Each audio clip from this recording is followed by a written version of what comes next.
ആവേശക്കടലായി Karyavattom. Kerala cricket ലീഗിന് പ്രൗഢഗംഭീരമായ തുടക്കം. കാലിക്കറ്റും തൃശൂരും നേർക്കുനേർ അണിനിരക്കുന്ന ഉദ്ഘാടന മത്സരത്തിൽ കാലിക്കറ്റിന് ആദ്യ വിക്കറ്റ് നഷ്ടം.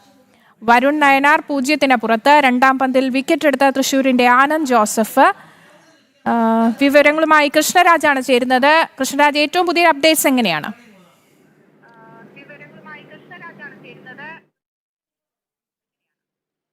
ആര്യ, അങ്ങനെ കേരള ക്രിക്കറ്റ് ലീഗ് സീസൺ 3ക്ക് ഔപചാരികമായ തുടക്കമായിരിക്കുന്നു. ആദ്യ മത്സരത്തിൽ തൃശൂർ ടൈറ്റൻസ് കാലിക്കറ്റ് ഗ്ലോബ് സ്റ്റാർസിനെ നേരിടുകയാണ്. ഈ സീസൺ 3യിലെ രണ്ടാമത്തെ പന്തിൽ തന്നെ വിക്കറ്റ് വീഴുന്ന കാഴ്ച നമ്മൾ കണ്ടു. ആനന്ദ് ജോസഫിനാണ് വിക്കറ്റ് കിട്ടിയത്. വരുൺ നായനാരെ 0-ന് പുറത്താക്കുന്നു. അതിനുശേഷം ക്രീസിൽ ഒരുമിച്ച അരവിന്ദും ക്യാപ്റ്റൻ രോഹൻ കുന്നുമലും ചേർന്ന് പതിയെ ടീമിനെ കരകയറ്റുകയാണ്.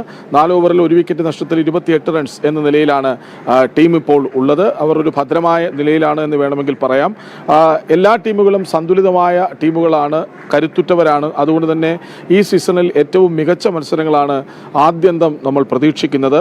ഇന്ന് ആദ്യ മത്സരം 6:30 അവസാനിക്കും. അതിനുശേഷമുള്ള 1 മണിക്കൂർ സമയത്തിനുള്ളിലാണ് ഉദ്ഘാടന ചടങ്ങുകൾ നടക്കുക. KCA ഭാരവാഹികളാണ് പ്രധാനമായും പങ്കെടുക്കുന്നത്. KCAയുടെ president advocate Sreejith P. Nair, KCAയുടെ സെക്രട്ടറി വിനോദ് S. കുമാർ, KCLന്റെ ചെയർമാൻ നാസർ മച്ചാൻ, CEO മിനു ചിദംബരം തുടങ്ങി KCAയുടെ അംഗങ്ങൾ സജീവമായി പങ്കെടുക്കുന്ന ഒരു ഉദ്ഘാടന ചടങ്ങാണ് നടക്കുക. വിരുന്ന് അരങ്ങേറും, നൃത്യങ്ങൾ അരങ്ങേറും, അതായിരിക്കും ഉണ്ടാവുക. അതിനുശേഷം രണ്ടാമത്തെ മത്സരം നടക്കും. ആ രണ്ടാമത്തെ മത്സരത്തിൽ നിലവിലെ ചാമ്പ്യന്മാരായ കൊച്ചി ബ്ലൂ ടൈഗേഴ്സ് കളിക്കാനിറങ്ങുന്നു എന്ന പ്രത്യേകതയാണ്. സാലി സാംസന്റെ ടീമാണ്.